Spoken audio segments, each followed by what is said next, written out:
Genova, gli sfollati sono rientrati nelle loro case questa mattina per recuperare i propri beni. Le persone accompagnate dai vigili del fuoco sotto il ponte Morandi dopo un ritardo dovuto al vento. Domenica si tiene la giornata missionaria mondiale sul tema Giovani per il Vangelo. La veglia diocesana di preghiera sarà a Carasco sabato sera. Don Paolo Bacigalupo guiderà la riflessione. Al Giro di Boa il pellegrinaggio diocesano in Giappone, paese a minoranza cristiana, entusiasti partecipanti che stanno scoprendo un popolo tenace e accogliente. Inaugurato questa mattina nei locali della Biblioteca di Carasco il progetto Punto Dislessia. L'iniziativa è dedicata non soltanto a chi ha disturbi dislessici, ma anche a chi cerca un metodo di studio. Buongiorno a tutti, bentornati al TG13. In apertura andiamo a Genova perché questa mattina gli sfollati di via Porro e di via Fillac nella zona del crollo del ponte Morandi hanno potuto fare rientro nelle proprie case. Un rientro che è durato poche ore per poter recuperare in tutta sicurezza, accompagnati dai vigili del fuoco, i propri beni. Per molti di loro è stato un ritorno nella propria abitazione dopo numerose settimane. Quindi da una parte la tristezza, dall'altra anche la felicità di poter fare rientro in qualche modo nelle abitazioni e recuperare appunto i propri beni, i propri ricordi. Ci parla di tutto questo da Genova Andrea Capitani, sentiamo. A 2 mesi di distanza dal 14 di agosto, un altro giorno difficile per gli abitanti della zona rossa di Certosa a Genova. Alle mie spalle il ponte, quello che rimane. Oggi le persone sono potute rientrare nelle loro abitazioni, non lo facevano da quel 14 di agosto per recuperare tutto il possibile. 2 ore e 50 scatoloni da riempire, per portare via tutto quello di più significativo che ancora custodiscono queste case. Forse sarà l'ultima volta, forse ci saranno altre opportunità per rientrare nelle case. Oggi però il sentimento è quello del ricordo, della commozione per rientrare dopo tanto tempo dentro le proprie case. Sicuramente è una tristezza perché di fatto rientriamo dopo 60 passagiorni in casa e vediamo i nostri ambienti abbandonati. Dall'altra parte c'è una nota di contentezza perché finalmente rientriamo in casa, c'è questo Giano bifronte che è in tutti noi, cioè da una parte c'è la mestizia di un rientro, dall'altra è forse l'ultima volta che vedrò la mia casa, potrò prendermi quel poco che prenderò, ma il poco si conta, il nulla si lascia lì. Quindi già 2 ore, 50 scatole, ripeto, è già un qualcosa. C'è paura a entrare? C'è paura sotto il ponte? A entrare sotto il ponte? Ma noi eravamo disponibili anche il giorno dopo a entrare. Non è la paura, cioè fatta salvo la paura di un crollo, ma ricordo a tutti che noi siamo entrati il 16, io sono entrato il 16 per 5 minuti e sono entrato il 20 per altri 5 minuti. Noi abbiamo sempre convissuto col ponte e tendenzialmente non ci ha mai fatto paura. La cosa giustamente che ci vogliamo cautelare è che non ci siano problemi per noi, per chi ci supporta, per le autorità, per chi comunque ci accompagna, ma noi per entrare in casa addirittura alcuni di noi avevano minacciato di superare i blocchi. Continueremo a parlare nelle edizioni serali del telegiornale con altre immagini e interviste del momento di questa mattina a Genova. Ora cambiamo tema, siamo nel cuore dell'ottobre missionario. La giornata mondiale di preghiera si tiene questa domenica 21 di ottobre. In diocesi sarà la chiesa di San Marziano a Carasco ad ospitare quest'anno la veglia diocesana in programma sabato sera.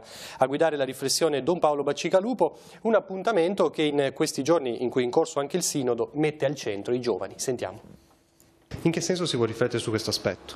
È un desiderio del Papa di dare continuità e unità a tutte quelle che sono le espressioni della Chiesa, e la vita missionaria è proprio uno dei punti fondamentali, ecco, per la vivacità della Chiesa.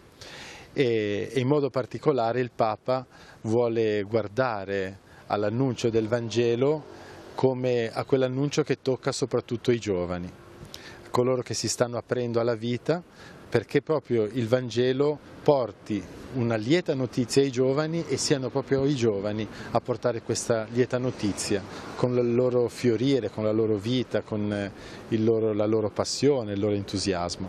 La giornata missionaria mondiale cade la domenica 21 di ottobre. In diocesi la veglia sabato sera, quest'anno nella chiesa di San Marziano di Carasco, su quale tema? Abbiamo pensato, visto che Don Paolo Bacigalupo è ritornato da un anno dalla missione di Cuba, che ci offra un po' la possibilità di riflettere su come la missione può portare un beneficio, può illuminare la vita della nostra Chiesa qui a Chiavari. È bello che la missione diventi un rapporto reciproco, di arricchimento, non solo noi che andiamo per sostenere, annunciare e riconoscere, aiutare la gente a riconoscere la presenza di Dio, ma che diventi anche un'occasione per riscoprire noi quali sono gli elementi essenziali che danno vita alla nostra Chiesa. Come sarà organizzata la veglia di preghiera? Sarà appunto un ascolto della parola di Dio, poi l'ascolto della riflessione di Don Paolo e poi un invio ad essere missionari portatori della lieta notizia nei luoghi dove viviamo. La veglia diocesana inizierà alle ore 21, Telepace ne proporrà una sintesi mercoledì prossimo in prima serata nella rubrica Missione Mondo. In questi giorni è in corso il pellegrinaggio diocesano in Giappone. Il paese a minoranza cristiana si sta rivelando una vera e propria scoperta. I cristiani nel paese nel corso degli anni hanno dovuto superare momenti bui e difficoltosi. Nonostante questo, la tenacia e la capacità di far squadra degli abitanti sono le caratteristiche che più stanno colpendo i nostri pellegrini. Sentiamo.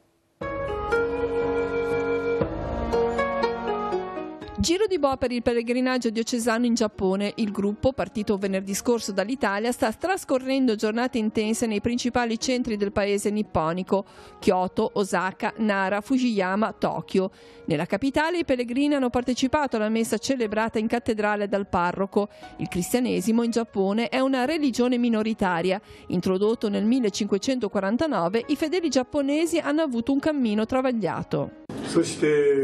100 anni dopo la sua introduzione, il cristianesimo fu proibito in paese e i cristiani dovettero abbandonare il Giappone per professare la loro fede.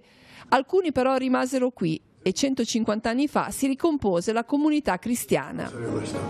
Oggi i cristiani nella penisola sono circa 400.000, 800 i sacerdoti che portano avanti il cammino pastorale.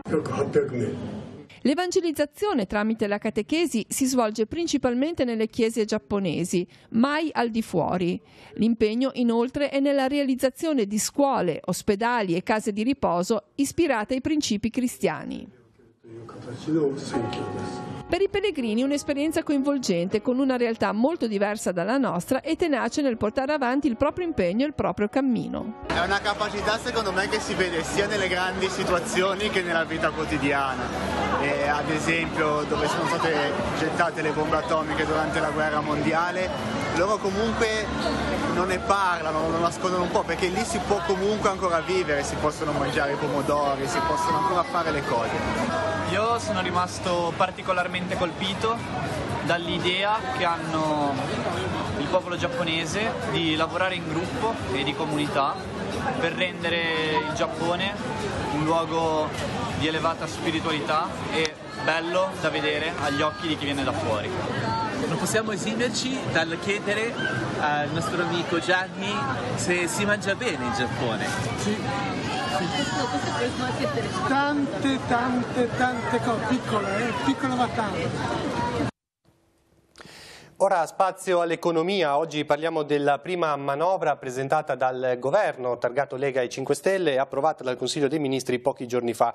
In questi giorni si parla molto delle novità contenute nel decreto fiscale e nella legge di bilancio. Vediamo alcuni punti nella scheda odierna secondo fonti del Sole 24 Ore.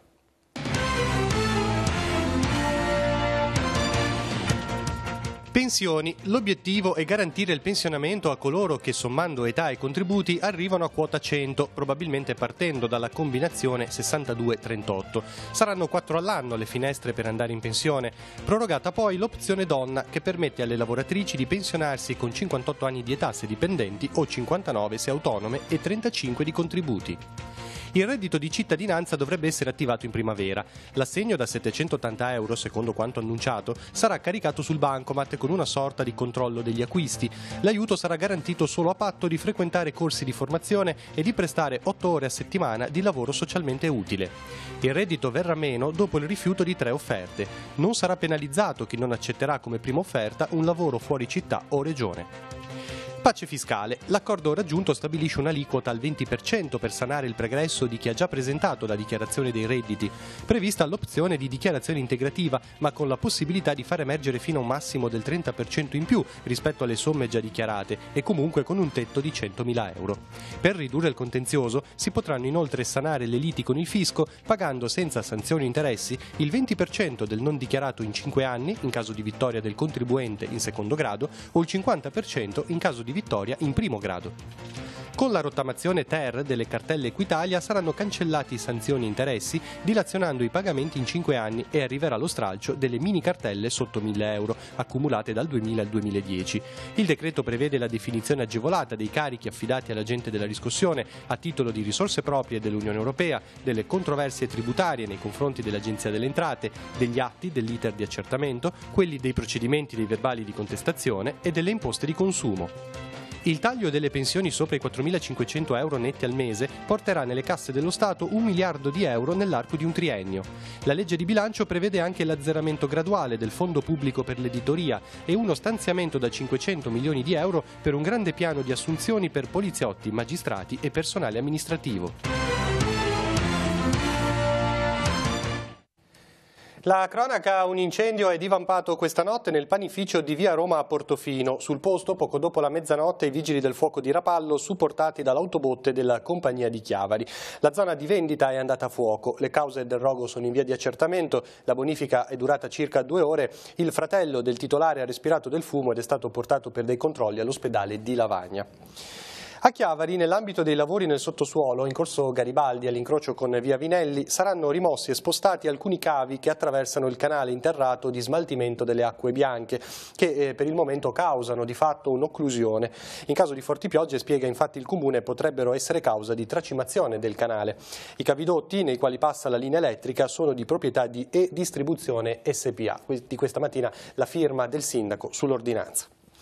Cambiamo argomento e andiamo a Carasco. Nei locali della biblioteca comunale torna il progetto Punto Dislessia E, un vero e proprio punto di riferimento e sostegno per tutti coloro che presentano il disturbo della dislessia, ma anche per chi ha difficoltà scolastiche e ha bisogno di trovare un buon metodo di studio. Le interviste. Quanto è diffuso il disturbo della dislessia nelle nostre scuole? Il disturbo dell'apprendimento, che non è soltanto dislessia, quindi un problema di lettura, ma anche disortografia e disgrafia, quindi scrittura e discalculia matematica, ha una diffusione che viene stimata intorno al 3-5% sulla popolazione degli studenti in Italia, percentuale che sembra essere in realtà sottostimata, anche se ultimamente comincia a esserci un buon interesse su questo tipo di argomento. In media quanti studenti con dislessia sono presenti appunto nelle aule? Ma tendenzialmente si può parlare di almeno 1 o 2 studenti in ogni classe, e parlo dei ragazzi che hanno avuto una valutazione diagnostica e quindi una certificazione. Poi ci sono dei ragazzini che hanno delle difficoltà scolastiche, quindi che magari non sono certificati come disturbi veri e propri, ma che fanno comunque fatica su queste aree dell'apprendimento. Come si fa a capire quando un ragazzo è appunto affetto da dislessia? Rispetto alla dislessia, nello specifico, i ragazzini già dalla fine della seconda elementare è possibile fare una diagnosi in questo senso, e manifestano proprio delle difficoltà nei processi di lettura, quindi la lettura non si automatizza ed è una lettura che può essere più lenta e più scorretta. La stessa cosa si può dire per la scrittura, quindi per la disortografia, dove ci sono errori ortografici in maggior numero rispetto a quanto ci aspettiamo, e anche qui la diagnosi può essere fatta alla fine della seconda. Quanto è importante il progetto Punto Dislessia per il Comune di Carasco? È un progetto che abbiamo recuperato, già in essere nella precedente amministrazione. L'abbiamo dovuto sospendere all'inizio del mandato perché avevamo alcuni problemi collegati al bilancio in quel momento, e poi l'abbiamo riattivato. L'abbiamo riattivato con l'iniziativa Compiti Facili 2 anni fa, adesso lo riprendiamo riattivando proprio il punto dislessia con una convenzione con il centro Ericsson, e quindi con materiale aggiornato, nuovo, a disposizione degli utenti, che poi possono accedere al punto mediante prenotazione. Ecco, per quanto riguarda la prenotazione occorre chiamare il numero 333 6630 967. Il progetto è rivolto a studenti, genitori e anche insegnanti. Torna l'appuntamento con il premio Turio Copello, assegnato dalla Società Economica di Chiavari come riconoscimento al lavoro in campo artistico e artigianale a personalità di spicco. Un'iniziativa che è cresciuta affiancando ai premi tradizionali, cioè le sezioni arte, artigianato e alla carriera, alcuni riconoscimenti speciali come quello alla memoria e un secondo che ha l'obiettivo di dare risalto a chi si è speso con perseveranza e impegno nella promozione culturale del territorio. I 5 premiati del 2018 saranno Enrico Bertozzi, Officina 6M, Stefano Sudermania ed Enrico Rava. Per il premio alla memoria Luigi Santini. La cerimonia sabato pomeriggio. Ora la linea alla rassegna stampa, poi ci ritroviamo con gli aggiornamenti e le notizie di sport. Manovra e veleni, così titola Avvenire. Di Maio denuncia la manipolazione del condono, il tetto dei 100.000 euro vale per ogni singola imposta, uno scudo per il riciclaggio. Il leader del Movimento 5 Stelle dice c'è una manina politica outetnica e io vado in procura. Salvini invece a Mosca sposa la linea Putin, via le sanzioni. L'appello di Assisi dei movimenti di pace, partiamo dal basso, stop alle armi italiane nella guerra dello Yemen. Il rapporto della Caritas, ma i poveri li abbiamo ancora tutti con noi, disagio in crescita tra giovani e famiglie, non abolite il REI. Mozioni contrapposte al voto il Consiglio Comunale di Roma sulla legge 194, divisione a Roma, il Movimento 5 Stelle sarà decisivo. Siamo sulla prima pagina del Secolo XIX, nuovi fondi per Genova, in arrivo 300 milioni per le imprese e il porto, decreto sul ponte intesa in maggioranza, ma serve il via libera del ministro Tria. Terzo valico fuori Elite, parte il recupero dei beni nelle case degli sfollati. E intanto il vice ministro Rixi coinvolge le autostrade nella demolizione, eviterà i ricorsi.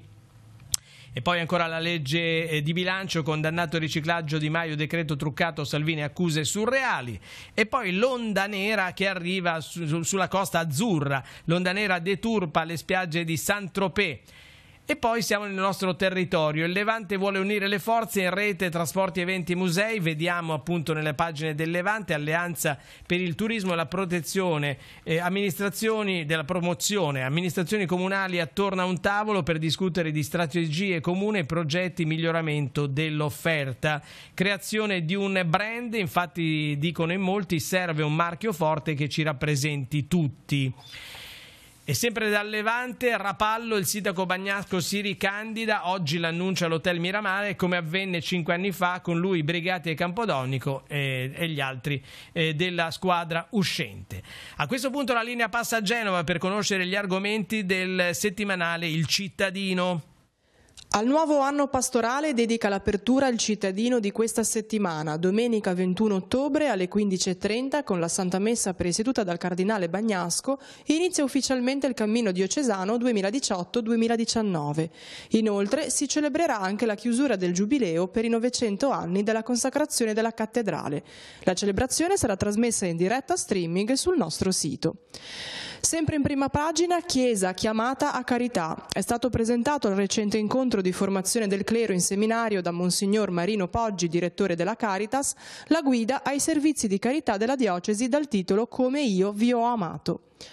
Uno sguardo anche alla vita della Chiesa universale, di spalla in prima pagina Papa Paolo VI Santo e in taglio basso il richiamo al Sinodo dei Vescovi sui giovani che si sta svolgendo in Vaticano. Infine, in vista della giornata della commemorazione dei defunti, l'avviso che il prossimo 2 novembre il Cardinale Bagnasco celebrerà la messa in Valpolcevera in memoria delle vittime del crollo del Ponte Morandi. All'interno del giornale e sul sito www.ilcittadino.ge.it tutte le notizie e i maggiori approfondimenti. Andiamo in redazione adesso per gli ultimi aggiornamenti con Francesca Caporello. A te Francesca. Sì, grazie Maurizio. Buongiorno a tutti. È stata rubata nel gennaio 1983 e restituita proprio in questi giorni alla parrocchia di San Giovanni Battista di Chiavari una navicella in argento molto preziosa utilizzata per contenere incenso. L'oggetto sacro è stato ritrovato recentemente a Lucca dai Carabinieri Tutela Patrimonio Culturale del Nucleo Operativo di Firenze, nell'ambito dei regolari indagini investigative. La speranza è davvero l'ultima a morire, afferma Don Enrico Bacigalupo, già parroco di San Giovanni. Rientrare in possesso di un oggetto sottratto 35 anni fa, quando c'era ancora Don Lelio Podestà, ha un valore molto forte per la nostra parrocchia, sia per quanto riguarda l'affetto che la sacralità, perché sulla navicella è rappresentato proprio San Giovanni Battista, conclude il parroco. E poi ancora questa mattina intorno alle 11:20 in via Pace del Mondo a Seste Levante un'automobile ha scontrato contro un ciclista. Sul posto è intervenuta la guardia medica del 118 e ha condotto il ciclista in codice giallo al pronto soccorso di Lavagna. L'uomo ha riportato piccoli traumi ed è complessivamente in buone condizioni. Dalla redazione è tutto, ripasso la linea allo studio a te Maurizio. Grazie Francesca, noi proseguiamo con lo sport. Rapallo ospiterà la 13ª edizione del convegno sulle tematiche sportive organizzato dalla Winner Volley. Il tema approfondito quest'anno sarà Abbattiamo le barriere, dedicato alla disabilità. L'iniziativa prenderà il via lunedì 22 ottobre alle 10:30 all'Istituto Comprensivo con la premiazione del concorso grafico e letterario rivolto agli alunni delle medie. Martedì 23 alle ore 10 al Teatro delle Clarisse, altro momento di premiazione con la presenza del campione paralimpico di nuoto Francesco Bocciardo. Il convegno Abbattiamo le barriere, invece, è in programma il 26 ottobre alle 17:30 al Circolo Golf e Tennis. Tra i relatori il giornalista Rai Emanuele Dotto. Il Panathlon consegnerà il premio Fair Play al campione paralimpico di handbike Vittorio Podestà. Seguirà la cena conviviale alle 20 animata dal cabarettista Roby Carletta. Sabato 3 novembre alle ore 18 si terrà l'inaugurazione del nuovo manto in sintetico di ultima generazione del campo sportivo della Colmata Mare di Chiavari. Per l'occasione sarà disputata una partita tra alcuni componenti dell'amministrazione comunale e le atlete della neonata formazione femminile del Rupinaro Sport. Nell'occasione sarà scoperta una targa in memoria di Franco Celeri. Il campo sarà dunque intitolato al suo realizzatore, nonché storico presidente dell'Entella. Era l'ultima notizia del nostro telegiornale, ci ritroviamo questa sera alle 19:15 con TV Oggi. Grazie per averci seguito, buon proseguimento di giornata.